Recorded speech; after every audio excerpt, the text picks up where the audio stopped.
Maagang-maaga pa lang, bago pa umingay ang Maynila, gising na si Noel Alcaraz. Hindi dahil sanay siyang sumalubong sa araw, kundi dahil sanay siyang sumalubong sa katahimikan.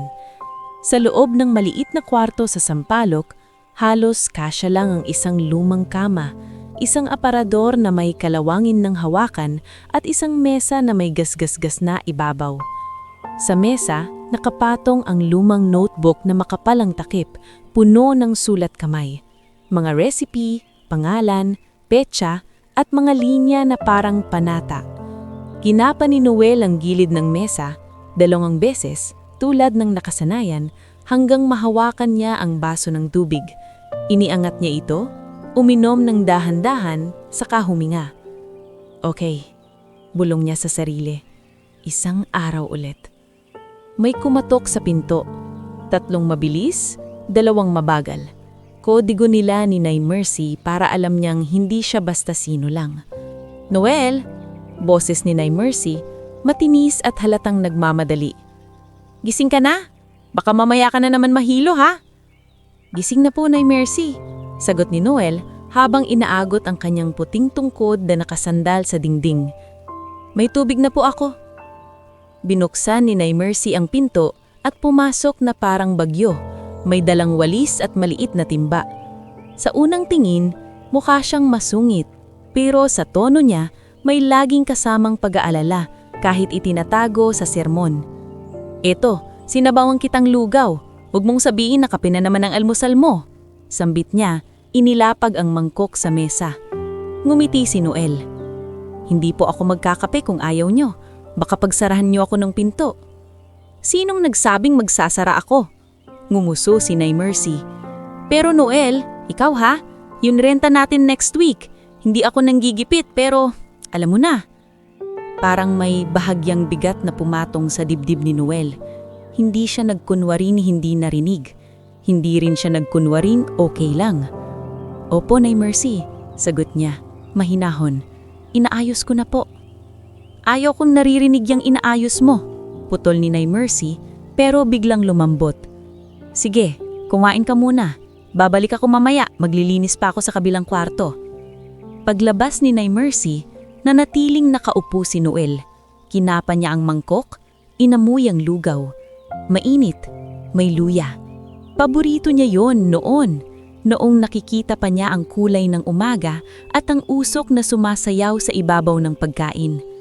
Humigop siya at sa bawat lunok parang may alaala ring sumisingit.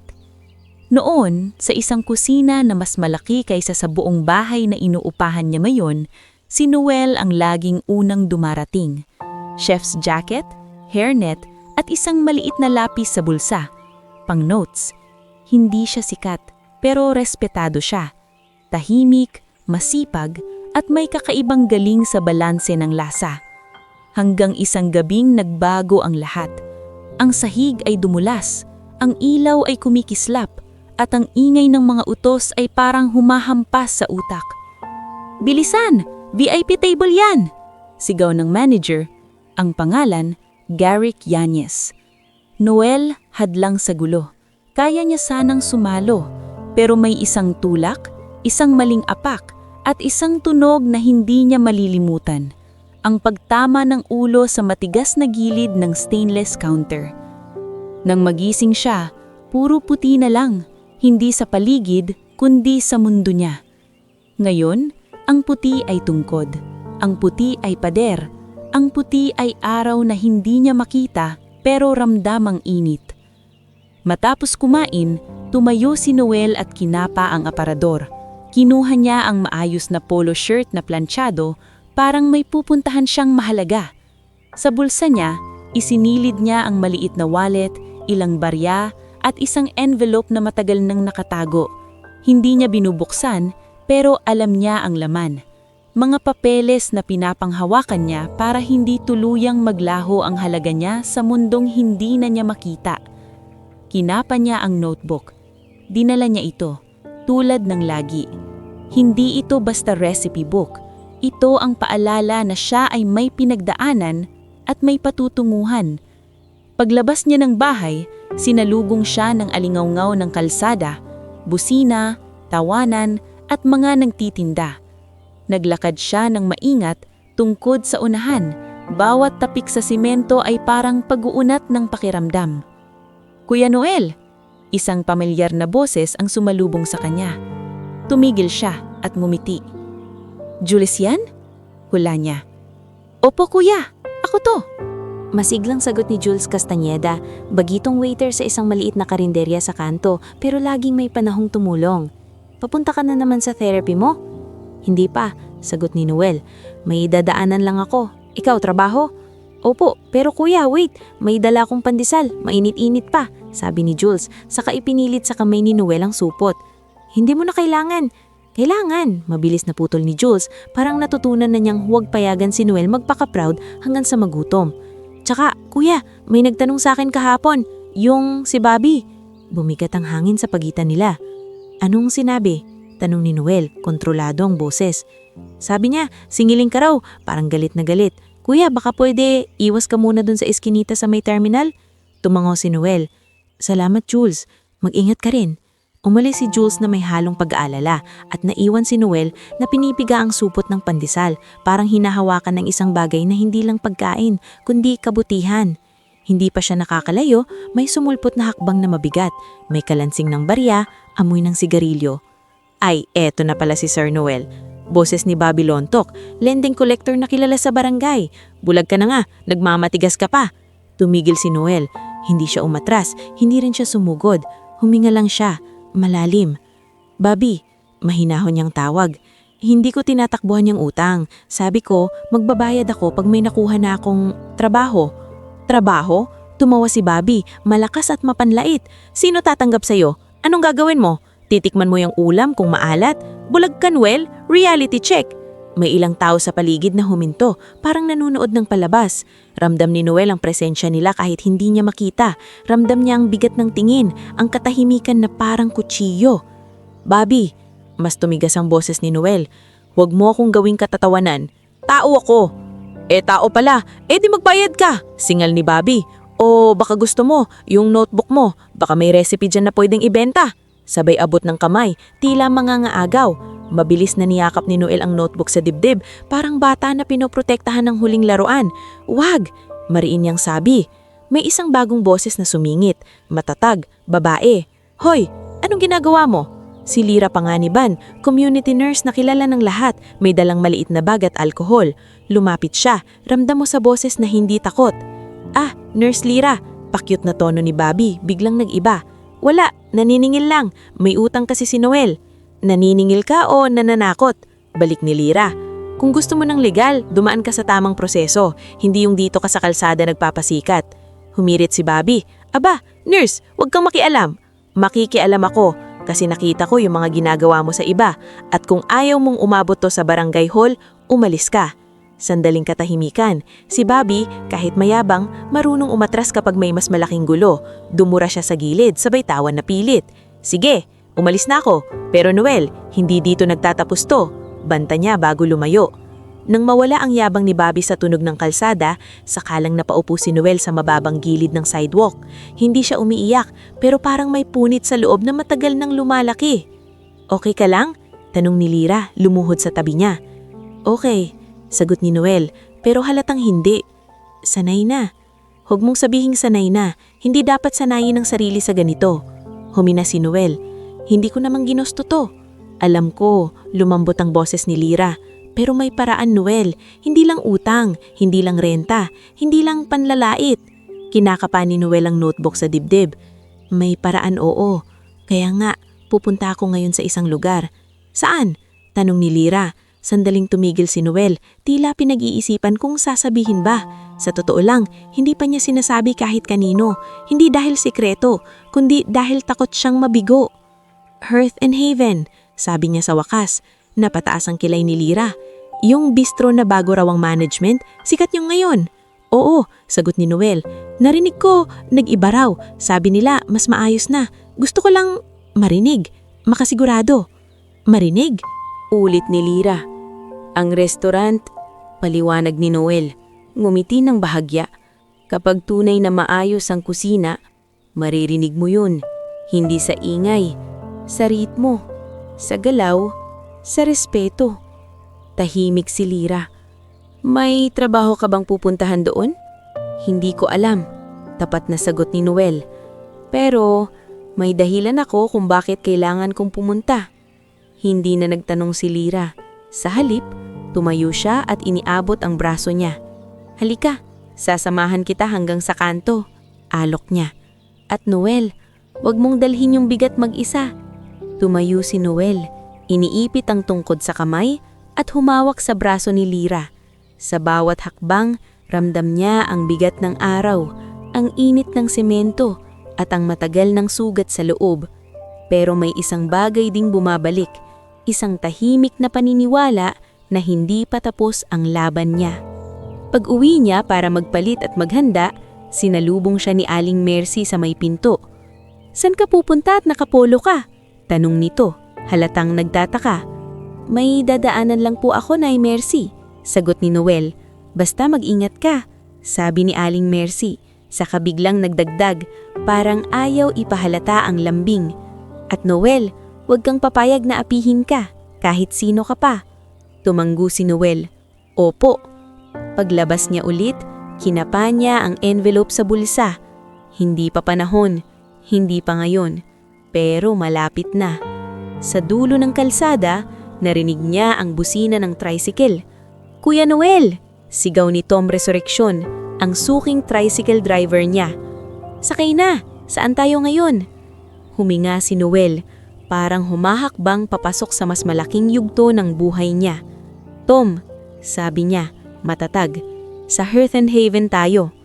At habang umaandar ang tricycle palayo sa dating ruta, parang may unti-unting liwanag na sumisilip, hindi sa mata ni Noel, kundi sa direksyon ng kapalaran niyang matagal nang ipinagkait.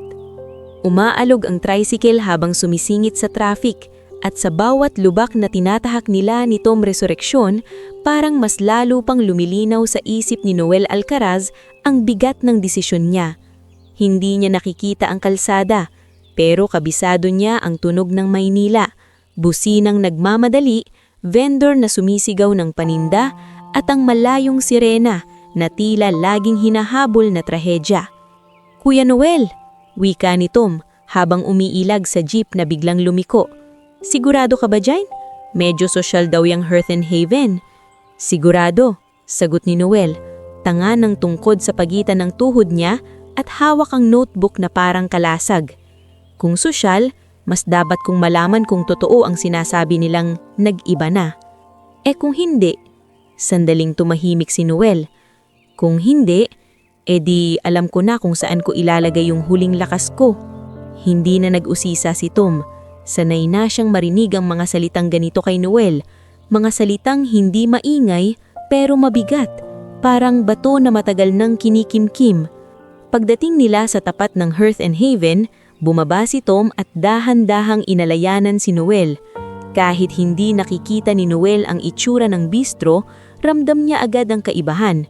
Malamig na hangin mula sa aircon, amoy ng mamahaling pabango na humahalo sa bango ng tinapay at mantikilya, at ang tunog ng mga kubyertos na maingat ang bagsak, hindi gaya ng karinderyang madalas niyang puntahan.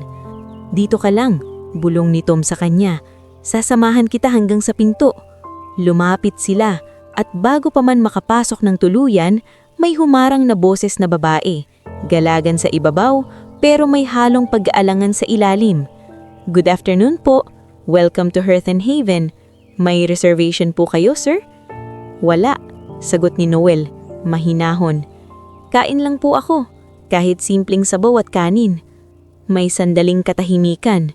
Ramdam niya ang pagsaskan lang tingin sa kanya, kahit hindi niya nakikita. Ramdam niya ang pagdududa sa hininga ng babae. Wait lang po," sagot nito, pilit na maayos. "Tatawagin ko po yung supervisor." Narinig niya ang mabilis na hakbang palayo. Si Tom, kahit tahimik, napasinghap. "Kuya, parang..." bulong ni Tom. "Hayaan mo," sagot ni Noel, nakatingin sa kawalan. "Sanay na ako sa ganyang pos." Ilang segundo lang may lumapit na bagong tinig. Lalaki, malinis ang diksyon, pero malamig, parang pintong dahan-dahang isinasara. Good afternoon, sir. I'm Miko Silang, floor supervisor. Pakilala nito. Sir, medyo puno po kasi ngayon at baka mas okay po kung take out na lang, masikip po sa loob. Si Tom ang una umalma. Kuya, hindi naman siya istorbo, kakain lang siya. Miko tumawa ng bahagya, yung tawang hindi masaya kundi mapanimbang. Sir, I'm just thinking for his safety. Baka po madapa siya or may mga glassware kasi. Tumayo ng tuwid si Noel. Hindi siya sumigaw, pero nag-iba ang timpla ng boses niya. Mas mabigat, mas malinaw.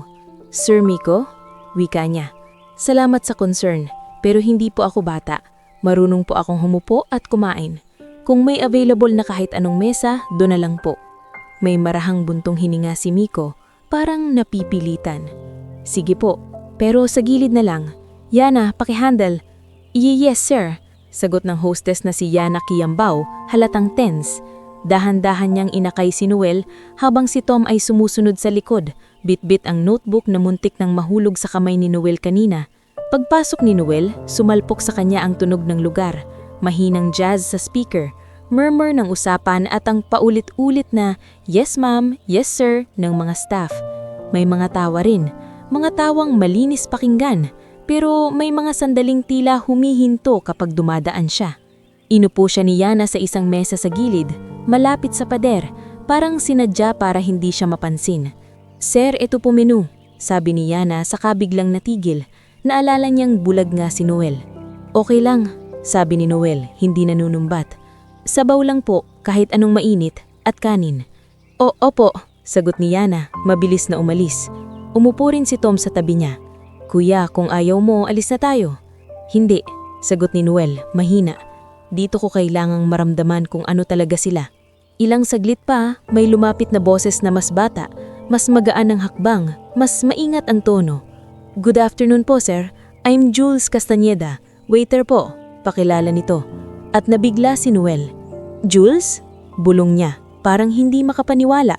Opo, Kuya Noel, sagot ni Jules, mas mahina ngayon. Part-time ako dito, night shift. Hindi ko alam na dito kayo pupunta. Nandito ka pala, sabi ni Noel, ngumiti ng bahagya. Kumusta? Okay naman po. Kuya, sorry ha, medyo strict si Miko, pero ako bahala sa inyo. Bago pa makasagot si Noel, narinig nila ang biglang paglapit ni Miko. Jules, malamig na tawag nito. Ano ginagawa mo dyan? Hindi mo ba nakita? Busy tayo. Sir, order lang po, sagot ni Jules. Wag na, putol ni Miko. I'll handle. Yana, pakisabi kay kitchen, gumawa ng mabilis na soup, basta may mailagay. Parang may saksak ang salita sa loob ni Noel. Basta may mailagay. Hindi niya alam kung gaano kalalim ang pangmamaliit na iyon, pero ramdam niya ang bigat. Hindi naman niya hinihingi ang espesyal. Ang hinihingi lang niya ay normal na pagtrato. Miko humarap kay Noel, pilit na magalang. Sir, we'll get your order, but next time, please call ahead para ma-accommodate po ng maayos. Hindi po ba normal customer ang taong tulad ko? Tanong ni Noel, tahimik pero diretso. Napatigil si Miko, parang nasindak sa lakas ng tanong. Sir, hindi ko po sinasabi yun. Procedure. Tumalikod si Miko at narinig ni Noel ang mahina niyang bulong kay Jules, pero malinaw pa rin sa pandinig ni Noel, sanay maghanap ng detalye sa tunog. Huwag mo nang pag-aksayahan, baka magreklamo pa yan kapag may natapon. Nanginginig ang daliri lang mesa ni Noel. Si Tom, napahigpit ang hawak sa sandala ng upuan. Kuya, bulong ni Tom. Wag, maikling sagot ni Noel. Hayaan mo. Lumipas ang ilang minuto. Dumaan ang mga waiter. May mga plato na mabango ang amoy. Steak, pasta, buttered fish. Sa mesa ni Noel, walang dumarating. Sa kabilang banda, may grupo ng tao na mas malakas ang tawa. May lalaki roon na halatang sanay utusan ang lahat. Waiter! Gusto ko mas mainit to!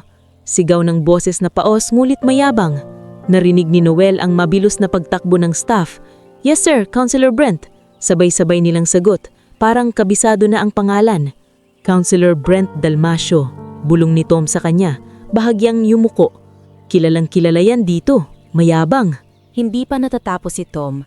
Narinig nila ang boses ni Councilor Brent na tila nakatingin sa direksyon nila. Ay, ano yan? Tawa nito. May bulag dito? Aba, delikado yan ha? Baka mabasag yung wine glass ko. May ilang tumawa. Hindi malakas pero sapat para maramdaman ni Noel na parang binubutasan ang dignidad niya. Tumayo si Tom, nanginginig sa galit. Hoy, respeto naman. Hinawakan ni Noel ang braso ni Tom. Pinigilan. Tom, bulong niya. Umupo ka. Pero kuya, umupo ka. Ulit ni Noel. Mas mariin. Hindi tayo nandito para makipagsigawan. Sa kabilang mesa, may boses na babae na hindi nakikisabay sa tawa. Mas malamig, mas maingat, parang may sinusukat. Counselor? Wika ng babae. Hindi nakakatuwa ang ganyan. Sino man siya, naramdaman ni Noel ang biglang pagbabago sa hangin. May taong pumalag, hindi para sa drama kundi para sa tama. Di wow! Attorney ka na naman! Irap ni Counselor Brent. Attorney Selena Arceo, bulong ni Tom. Parang nabasa sa isip ni Noel na gusto niyang malaman. Narinig ko lang minsan, madalas daw kumain dito. Lawyer. Samantala, sa likod, may mahahabang yabag. Isang babaeng halatang abala, mabilis magsalita, may tunog ng high heels. Lumapit sa staff, naguutos. Okay, listen, VIP night next week. Kailangan perfect. Miko, ayusin mo yung tables. Yana, smile ka naman. Huwag kang laging parang natatakot. Wika ng babae. Si Imel Puno, bulong ni Jules, na dumaan saglit sa tabi ni Noel. PR events yan. Nakatayo pa rin si Noel. Bagamat nakaupo siya, nakatayo ang loob niya.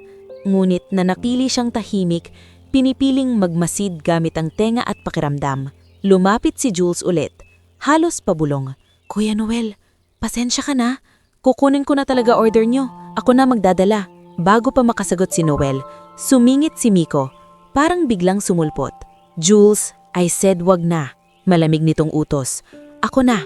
Sir, pero do you want to lose your shift? Banta ni Miko. Mahinang-mahina pero mabigat. Napatigil si Jules. Narinig ni Noel ang pagkadurog ng loob ng bata sa katahimikan. At sa wakas, dumating ang pagkain.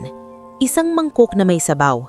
Pero nang inilapit ni Noel ang kamay, ramdam niyang hindi mainit, hindi man lang umuusok. May kanin, pero parang kaunti lang at may amoy na hindi sariwa. Eto po sir, sabi ni Yana, halatang nahihiya. Salamat, sagot ni Noel. Hindi niya ibinato, hindi niya pinahiya si Yana. Tinapik ni Noel mang bahagya ang gilid ng mangkok. Malamig niya, pwede po bang painitin? Tanong niya, mahinahon. Narinig niya ang mahinang buntong hininga ni Miko. Sir, busy po ang kitchen. Yan na po yun. Sa sandaling iyon, parang may pader na tuluyang bumagsak sa dibdib ni Noel. Hindi dahil sa sabaw, kundi dahil malinaw na malinaw. Hindi sila abala. Pinili lang nilang huwag siyang pansinin. Sa kabilang mesa, tumayo si Counselor Brent at mas malakas na sinabi, parang sinasadya. Aba, kung ako sa'yo kuya, sa karinderya ka na lang. Dito, pang may kaya. May ilang tumawa ulit. Si Tom, nanginginig na sa galit. Si Jules, tila gustong lumapit pero natatakot. Si Yana, parang gustong maglaho. At bago pa tuluyang sumabog ang eksena, may dumating na bagong presensya sa loob. Mas mabigat kaysa sa lahat ng tawa. Bumukas ang pinto. May halong pagalim at kumpiyansa. May boses na pamilyar sa pandinig ni Noel. Boses na parang multong matagal niyang kinimkim. Imel? Wika ng boses. Nasa na yung file para sa VIP night? Ayokong may pumalpak. Biglang nanlamig si Noel. Hindi dahil sa sabaw, kundi dahil sa alaala. Garrick Yanez. Ang taong sa isang madulas na kusina noon ay tumawa habang siya'y duguan. Ang taong nag-utos na burahin ng CCTV.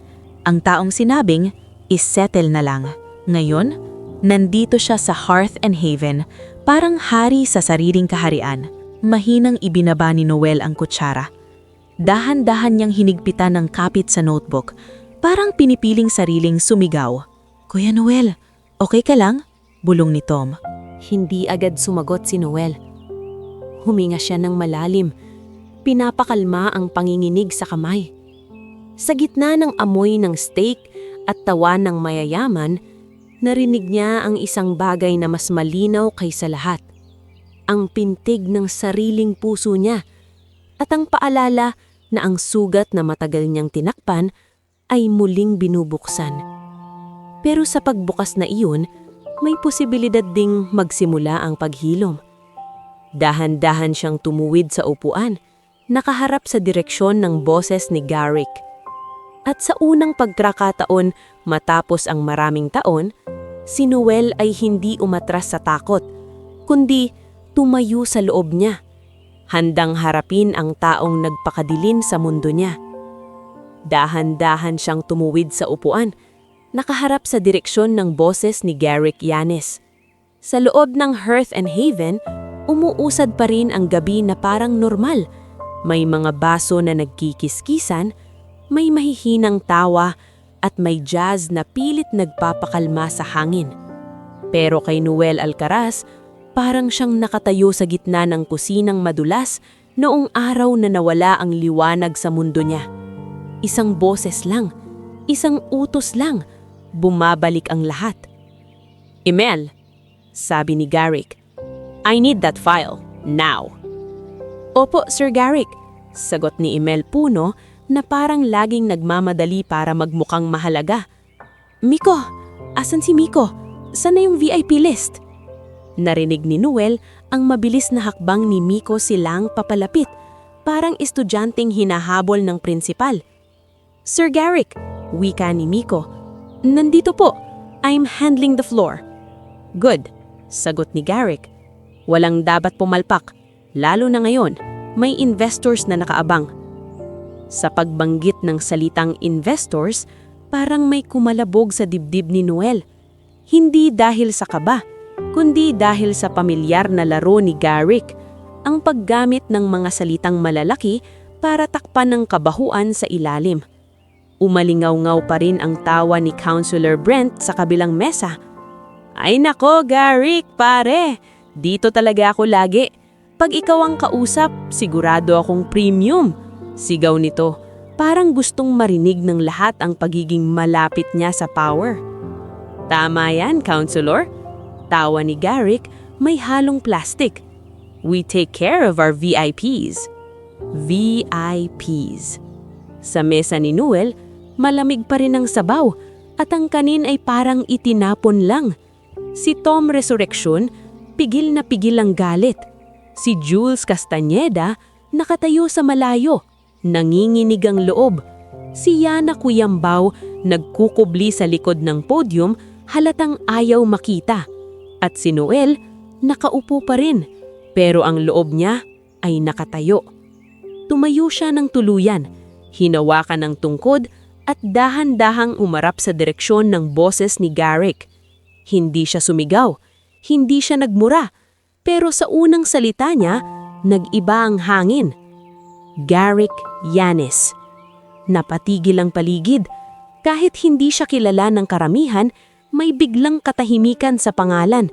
Parang may bigat na hindi maipaliwanag. "Ha?" Narinig niya ang boses ni Garrick, sandaling nalito.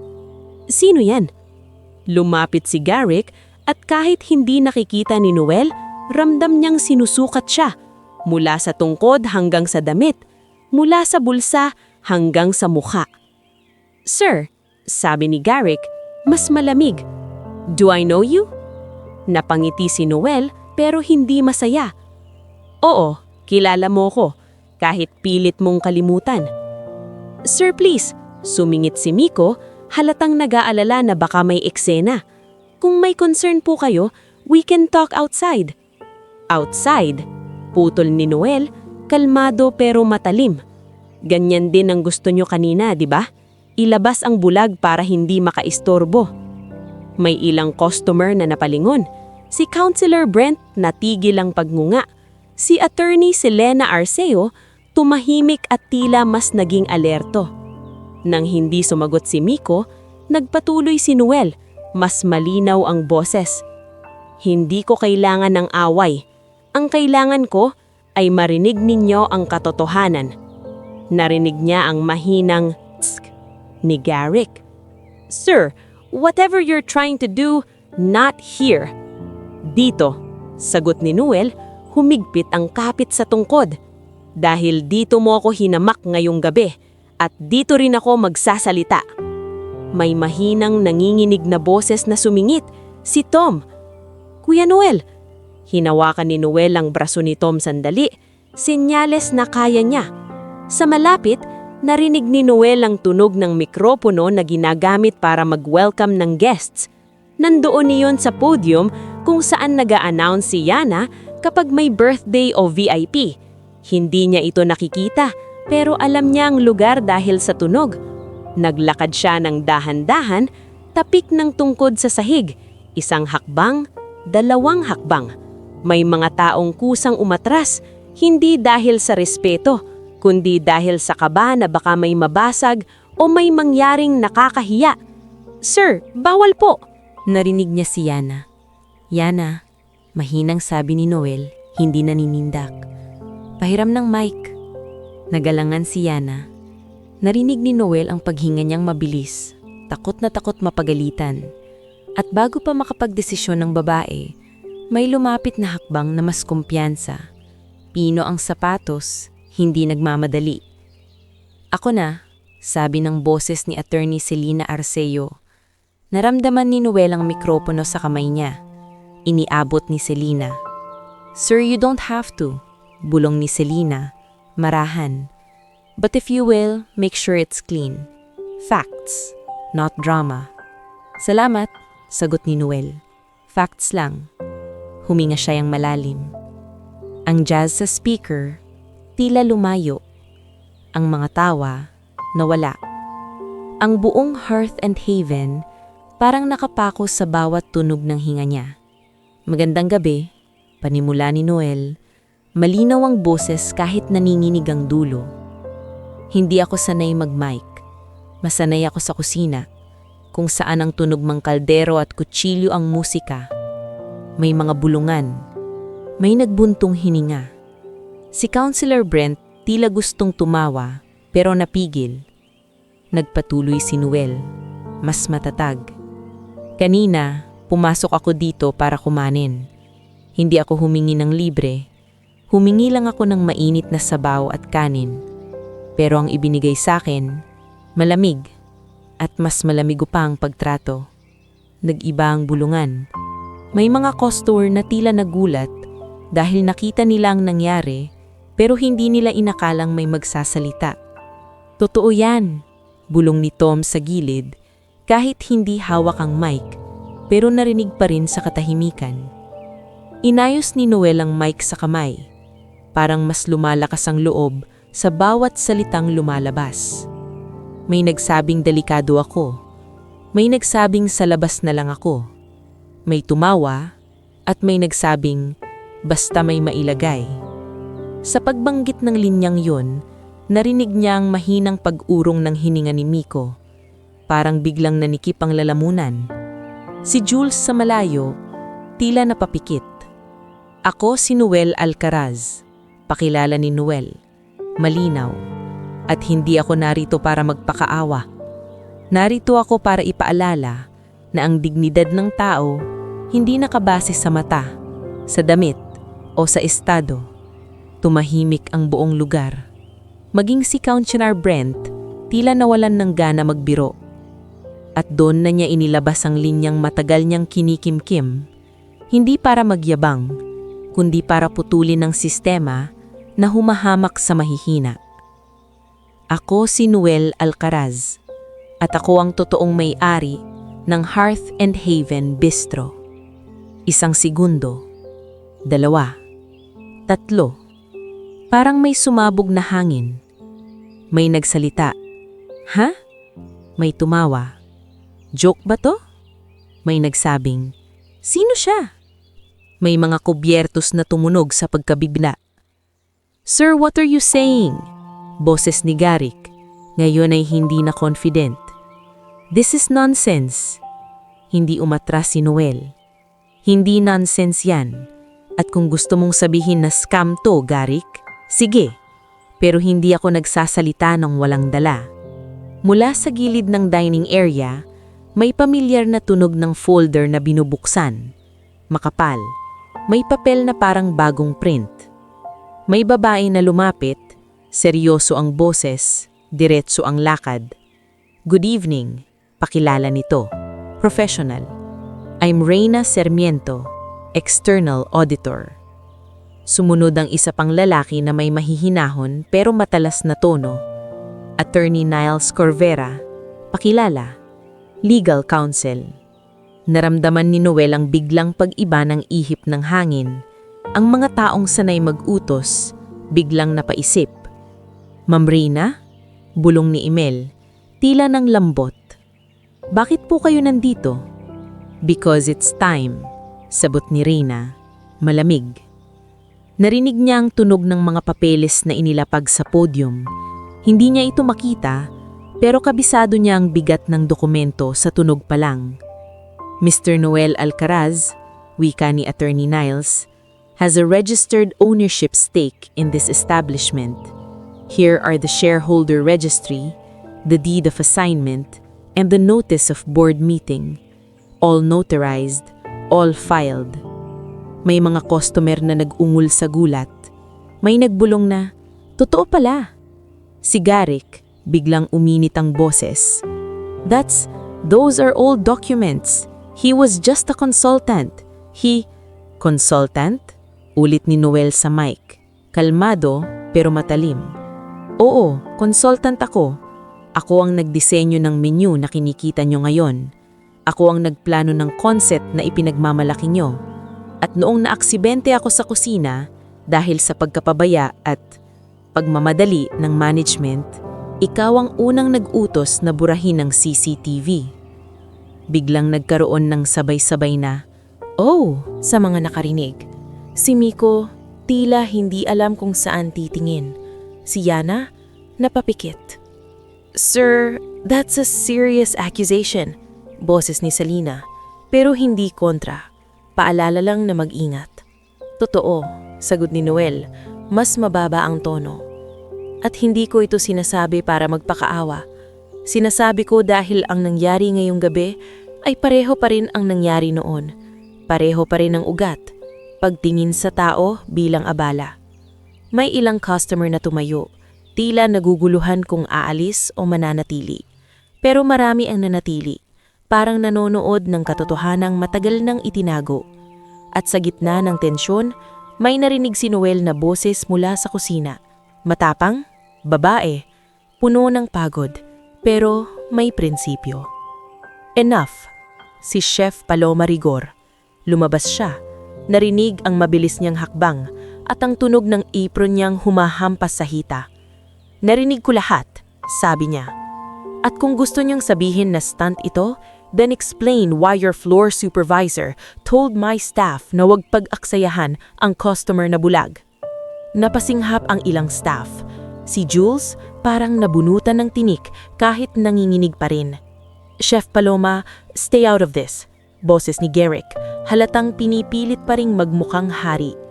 "Hindi," sagot ni Chef Paloma. "Kasi kusina ko to, at pangalan ng restaurant ang nakataya." Si Counselor Brent biglang nagkunwaring walang alam. Garrick, pare, ano to? Baka misunderstanding lang." "Misunderstanding?" ulit ni Noel, nakaharap sa direksyon ng boses ni Counselor. Hindi misunderstanding ang pagtawa sa taong hindi nakikita. Hindi misunderstanding ang pagbigay ng malamig na pagkain para lang mapaalis. Kumapit si Tom sa mesa, tumayo.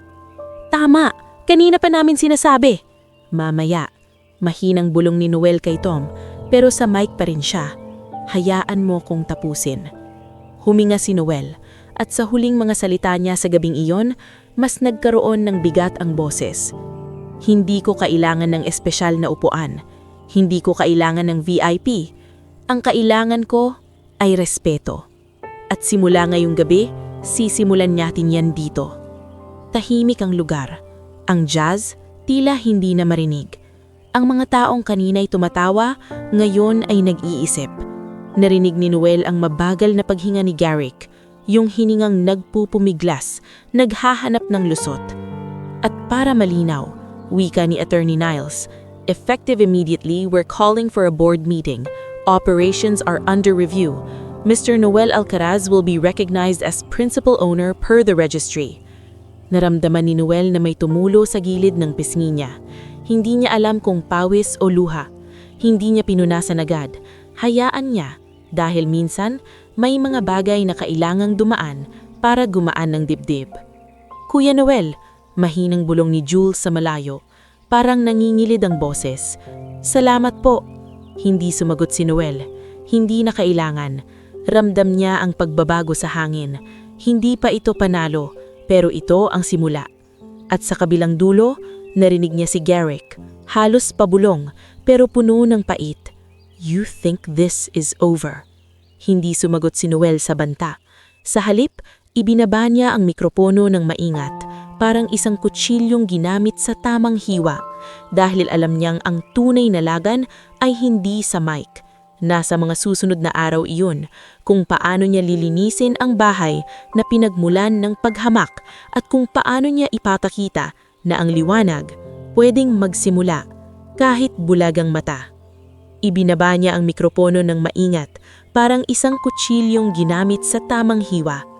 Sa ilang sandali, walang gumalaw. Para bang natutunan ng buong Hearth and Haven ang huminga ng sabay-sabay. At ngayon, hindi nila alam kung paano muling gagalaw ng normal. Sa mga mesa, may mga basong hindi na iniinom, may mga pinggang hindi na kinakain, at may usapang naputol sa gitna ng pangungusap. You think this is over. Pabulong na banta ni Garrick Yanez sa dulo ng katahimikan. Mababa ang tono, pero lasang-lasa ang pait. Hindi sumagot si Noel Alcaraz, hindi dahil natakot siya, kundi dahil alam niyang ang sagot sa banta ay hindi salita, aksyon. Narinig niya ang marahang paglapit ng sapatos. Pino, maingat. Si Attorney Selina Arcelo. Mr. Alcaraz, wika ni Selina, hindi na asarang tono. Professional, pero may bahid na simpatya. If you want this to hold, do it properly. Don't let emotion lead everything. Hindi ko balak magpadala. Sagot ni Noel, mahina. Matagal ko nang tinago to. Ngayon lang ako nagsalita. Sa gilid, narinig niya ang boses ni Tom Resurrection, halos nanginginig. Kuya, proud ako sa'yo. At si Jules na hindi pa rin makalapit ng buo dahil sa takot kay Miko kanina, ngayon ay nakatayo na sa malapit. Kuya Noel, sir, kung may kailangan kayo, sabihin niyo lang, sabi nito. Halatang may bigat ang loob. Parang gusto niyang bumawi sa mga sandaling hindi siya nakagalaw. Salamat, sagot ni Noel. Pero hindi ko gusto na may mapahamak, lalo na ikaw. Mula sa kusina, muling lumabas si Chef Paloma Rigor.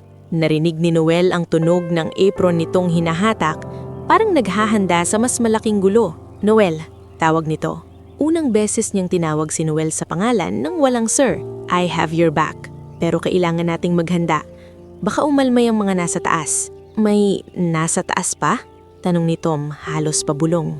Always. Sagot ni Chef Paloma, mapait ang tawa. Lalo na kapag pera ang usapan. Sa kabilang banda, biglang lumapit si Miko Silang. Mabilis ang hininga at halatang naguguluhan kung dapat ba siyang magpakumbaba o magmatigas. Sir Noel, wika niya. Pilit na maayos ang tono. I didn't know. Kung alam ko lang po, kung alam mo lang. Ulit ni Noel, hindi naninindak pero matalim. Miko, hindi yung pangalan ko ang punto. Kung sino man ang umupo sa mesa ko, dapat pareho ang trato. Natigilan si Miko. Sa unang pagkakataon, tila hindi siya makahanap ng script. Sir, sumingit si Attorney Niles Corbera, seryoso. As of now, you are placed under administrative suspension pending investigation. Please submit your incident report to Ms. Sarmiento tomorrow morning. Suspension? Namutla si Miko. Sir Garrick? Pero si Garrick, sa halip na ipagtanggol si Miko, biglang nag-iba ng postura. Parang politiko na biglang nang iiwan ng tauhan kapag mainit na. Miko, you should have followed standard protocol. You embarrassed the brand. Sabi niya, tila nililinis ang sarili. Narinig ni Noel ang pagkuyom ng kamao ni Chef Paloma. The brand? Maanghang nitong sabi. You mean your ego. Chef, warning ni Garrick. Pero hindi nagaanon kaangas ang boses. Sa gitna ng tensyon, may dumating pang isang tunog. Telepono. Si Imel Puno, PR Events Coordinator, halatang tinatawagan ng kung sino, mabilis magsalita. Yes, may issue tayo. Please prepare statement and no, don't mention discrimination. Spin it as misunderstanding. Email? Tawag ni Selena. Biglang tumalim ang boses. Be careful. What you call spin can be obstruction. Natigilan si Emil. Attorney Selena, I'm just doing my job. Then do it right. Sagot ni Selena. Ilang customer ang nagsimulang umalis, pero marami rin ang nanatili. Si Counselor Brent Delmasio, halatang gustong makaligtas sa kahihiyan, biglang nagkunwaring may tawag sa phone. Garrick, pare, alis muna ako, may emergency sa opisina. Sabi, sabay tawa na pilit. Counselor, tawag ni Noel. Hindi malakas, pero sapat para mapatigil ang lalaki. Kanina, ang lakas ng boses mo. Napatigil si Counselor Brent. Noel, di ba? Sir Noel, joke lang naman yun. Kung joke, sagot ni Noel, bakit may nasasaktan? Walang naisagot si Counselor. Umalis siya na parang nabawasan ng yabang sa bawat hakbang. Nang humupa ang ingay, nag-ayos si Attorney Niles at si Auditor Reyna Sarmiento ng mga papeles. We'll convene the emergency board meeting tomorrow, sabi ni Reyna, klaro at walang paligoy. Noel, we'll need you present. Present, ulit ni Noel, bahagyang ngumiti sa kabilang tunan kahit hindi ako nakakakita.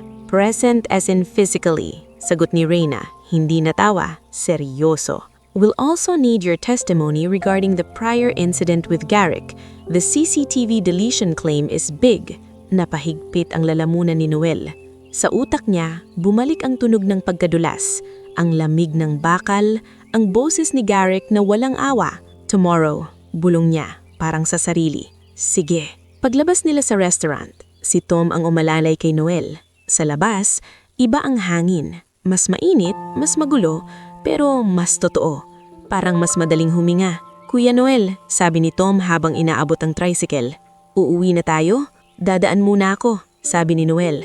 Kay Aling Mercy, kailangan kong sabihin, gabi na Tom. Pero walang kontra. Pagdating sa paupahan, sinalubong sila ni Aling Mercy na parang naghihintay. Noel! Sigaw nito. Asan ka nang galing? May kumatok dito kanina. Si Bobby Lontok. Naghahanap sa'yo. Naniga si Noel. Bobby? Oo. Sabi niya bayad na raw ngayon. Kung hindi, may paraan daw siya. Hirap ni Aling Mercy. Sinagot ko nga, kung may paraan ka, dumaan ka sa pinto ko at ako ang kausap mo. Napangiti si Noel kahit may bigat. Salamat, Nay Mercy. Pero ano nangyari sa'yo? Tanong ni Aling Mercy. Napansin ang kakaibang tono, ang kaba sa paligid. Parang may something. Huminga si Noel. Nay Mercy, may-ari ako ng restaurant. Ha? Halos mapaupo si Aling Mercy. Anong sinasabi mo? Hindi buong buo. Mahinahong paliwanag ni Noel. Pero may share ako. May legal papers. Kanina, in-announce ko si Tom sabay tanggo. Totoo, Nay. Nandun pa abogado, auditor.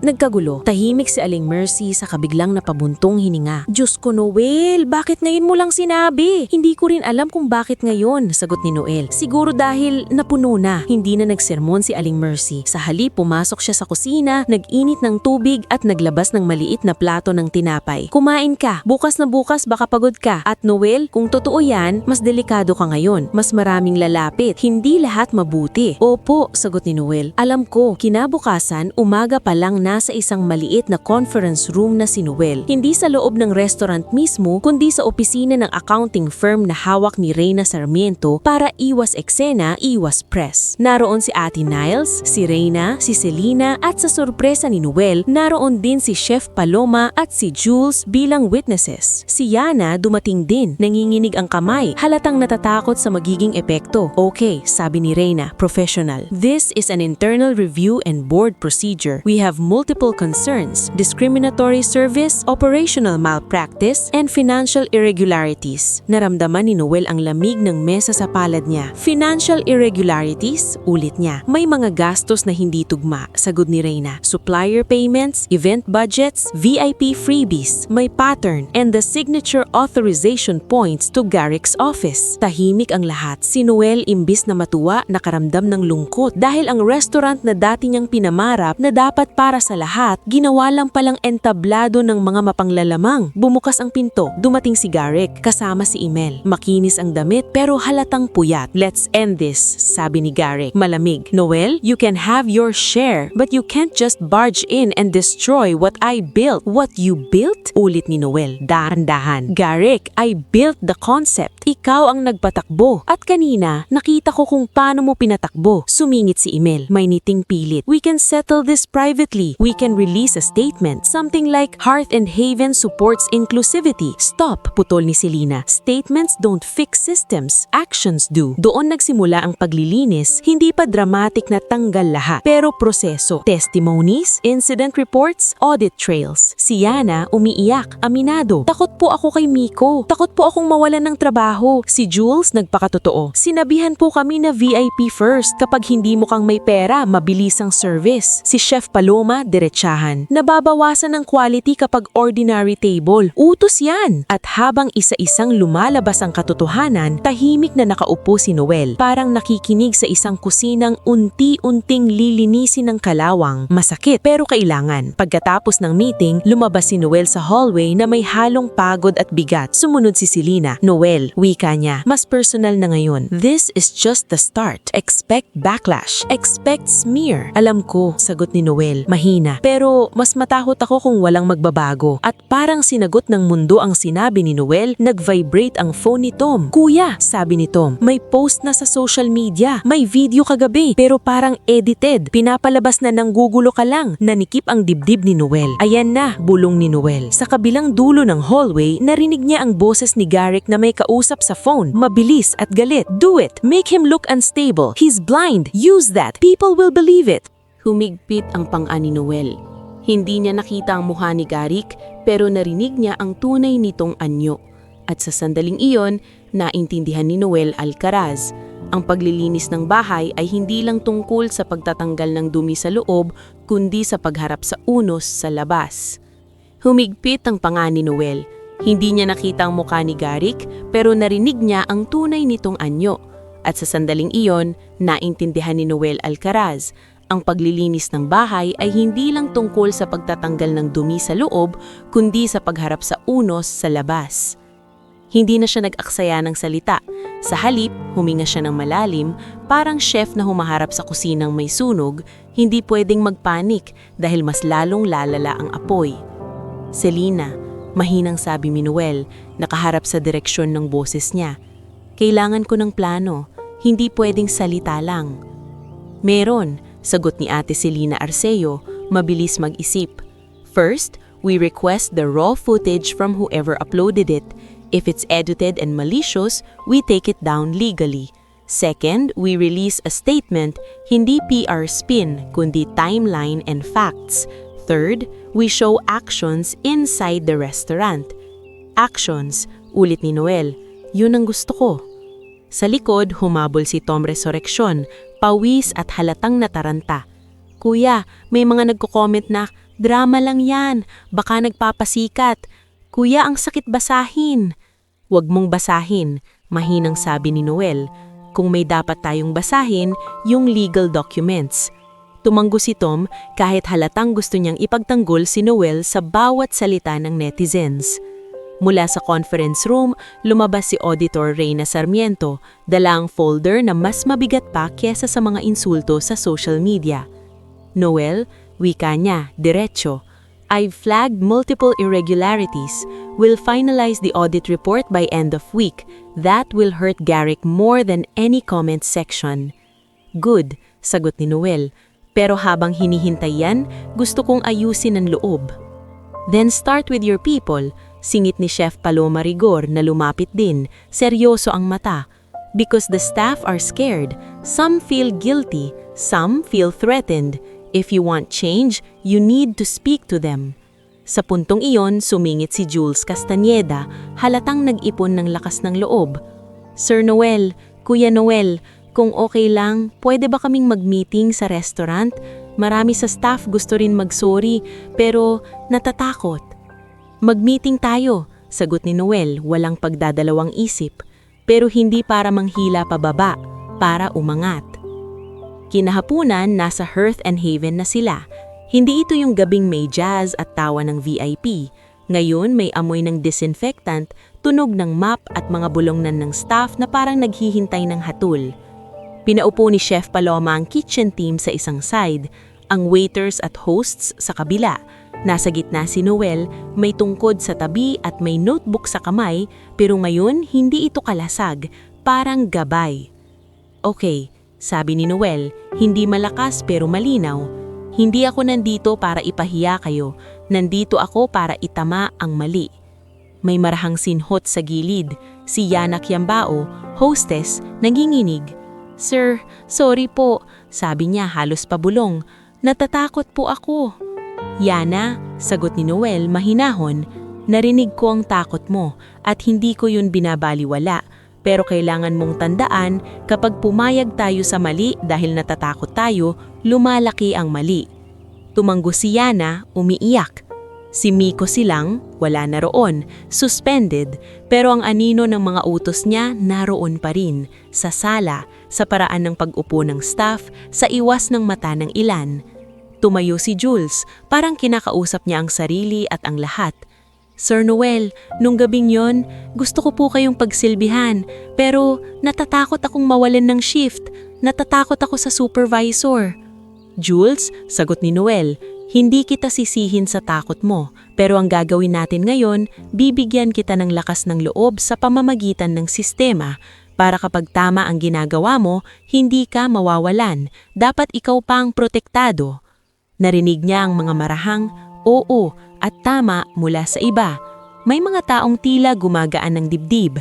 Sumingit si Chef Paloma, diretso. Noel, ano ang pagbabago?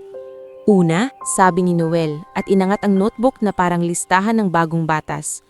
Wala nang VIP first na pagtatrato. Lahat, first come, first served. Kung may reservation, okay. Pero ang respeto, automatic yan. May tumango. May napahinga ng malalim. Pangalawa, patuloy ni Noel, magkakaroon tayo ng training sa PWD sensitivity. Hindi seminar na pang picture, totoong training. May role play, may guide, may checklist. Checklist? Tanong ng isang waiter na si Paulo Vergara, bago sa staff. Oo, sagot ni Noel. Para kapag may customer na bulag, may mobility issue, o kahit sino na may special needs, alam ninyo paano tumulong nang hindi nambababa. Pangatlo, dagdag ni Noel, magkakaroon ng anonymous reporting hotline. Kapag may supervisor o kahit sino na nag-uutos ng mali, pwede ninyong i-report at hindi kayo parurusahan.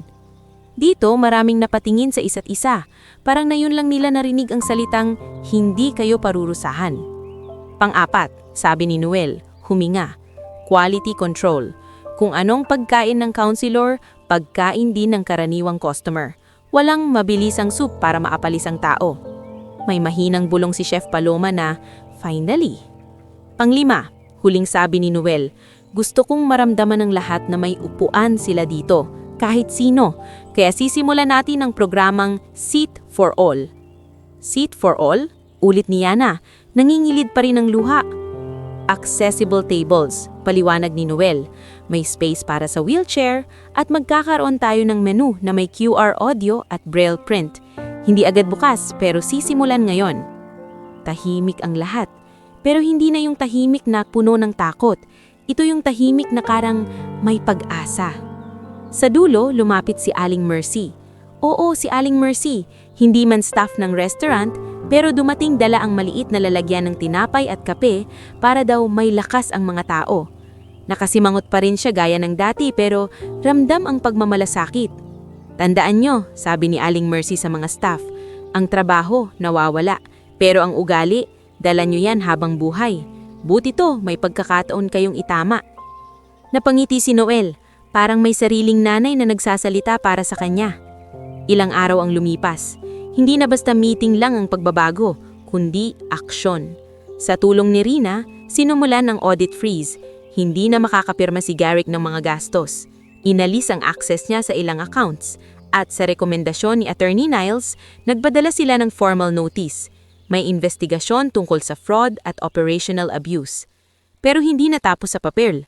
Sa loob ng restaurant, si Jules ang unang nag-volunteer para maging service buddy ng mga customer na may special needs.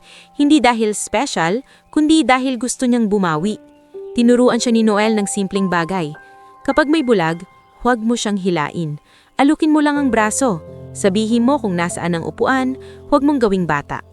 Si Yana naman naging mas matapang.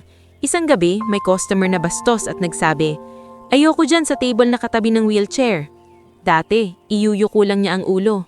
Ngayon, narinig ni Noel ang kwento mula kay Chef Paloma. Sinagot ni Yana, tawa ni Paloma. Sabi niya, "Sir, dito po lahat may karapatang kumain. Kung uncomfortable kayo sa pagiging makatao, may ibang restaurant po sa kabilang kalsada." Natawa si Noel, unang tawa niyang totoo sa mahabang panahon. Sa labas naman, lumaki ang usapan. May mga taong sumuporta, may mga taong nagduda, pero dahil mabilis kumilos si Selena, na-take down ng malicious edited video at pinalitan ng mas malinaw na timeline statement kung ano ang nangyari, ano ang ginagawa nila, at ano ang mga bagong pulisiya. Hindi ito perfect PR, pero totoo. At sa gitna ng lahat, may magandang balita na dumating kay Tom. "Kuya Noel," excited na sabi ni Tom habang hinihintay siya sa tapat ng paupahan. "Yung anak ko, si Kezia, may scholarship daw sa culinary school." Sandaling natigilan si Noel. "Ano?" "Oo, may email. Sabi, sponsored ng Hearth and Haven under Seat for All program. Kuya, hindi ko alam paano magpasalamat." Hinawakan ni Noel ang balikat ni Tom, marahan. "Tom, matagal mo na akong tinulungan. Ngayon, oras na para anak mo naman ang umangat." Umiiyak si Tom. Hindi na siya nagpretend na matigas. Si Jules nang narinig ang balita, halos tumalon. "Kuya Noel, grabe. Parang may pag-asa pala talaga." Meron, sagot ni Noel. Kung may gumawa ng tama. Lumipas ang mga buwan. Sa board proceedings, mas lumitaw ang katotohanan. May peking pirmang supplier contracts, may event budgets na napupunta sa personal accounts, at may pattern ng panlilinlang sa investors. Si Garrick, kahit matapang sa simula, unti-unting naubusan ng dahilan. Hindi agad kulong, hindi agad dramatic na posa sa TV, realistic ang proseso. Pero dumating ang araw na hindi na siya makabalik sa restaurant. Terminated ang kontrata at may kasong isinampa batay sa findings ng audit. Sa huling hearing na dinaluhan ni Noel, narinig niya ang huling bulong ni Garrick sa hallway. Hindi na banta, kundi pagkapahiya. Hindi ka naman dapat nanalo. Sabi ni Garrick, pagod ang boses. Hindi to tungkol sa panalo. Sagot ni Noel, kalmado. Tungkol to sa pag-ayos. Tahimik si Garrick. Wala nang masabi. Isang gabi, matapos ang rush hour, umupo si Noel sa gitna ng dining area ng Hearth and Haven. Hindi na siya itinago sa gilid. Hindi na siya pinauwi ng malamig na sabaw. Naroon si Chef Paloma, nakasandal sa pinto ng kusina. Naroon si Yana, nag-aayos ng menus, may braille print na, bagong gawa. Naroon si Jules, nagtuturo sa bagong batch ng waiters kung paano mag-assist ng maayos. Naroon si Reyna at Attorney Niles sa isang sulok, nag-uusap tungkol sa final paperwork. Si Selena, dumaan lang, nag-iwan ng tip. Don't stop. Maintenance is the hardest part. At sa kabilang mesa, may pamilyang kumakain. May bata, may matanda, may kasamang lalaking naka-wheelchair. Walang tumitingin sa kanila na parang abala. Walang tumatawa. Normal sila. Narinig ni Noel ang tunog ng mga kutsara, ang mahinang tawanan, ang salamat po ng mga customer sa staff. Sa pandinig niya, parang musika iyon. Mas tunay kaysa jazz. Lumapit si Chef Paloma at naglagay ng mangkok sa harap niya. "Mainit," sabi ni Paloma. Tinapik ni Noel ang gilid ng mangkok. Umiingaw ang init sa balat niya. Ngumiti siya. "Hindi ko man nakikita ang mga mukha." Wika niya halos bulong. "Pero nararamdaman ko ang pagbabago." "Ramdam din namin," sagot ni Paloma. "At Noel, salamat. Hindi mo kami tinapakan para umangat." Huminga si Noel at sa unang pagkakataon matapos ang maraming taon, parang may natanggal na kadena sa dibdib niya. Hindi dahil naging may-ali siya, kundi dahil pinili niyang gamitin ang pagmamay-ari para gawing tao ulit ang lugar na minsang naging malupit. At habang unti-unting nauubos ang mainit na sabaw sa harap niya, alam ni Noel, may mga sugat na hindi na babalik ang paningin, pero may buhay na pwedeng bumalik ang liwanag sa paraan ng pagtrato mo sa kapwa, sa paraan ng pag-angat ng iba, at sa paraan ng pag-uwi mo na magaan kahit madilim ang mundo.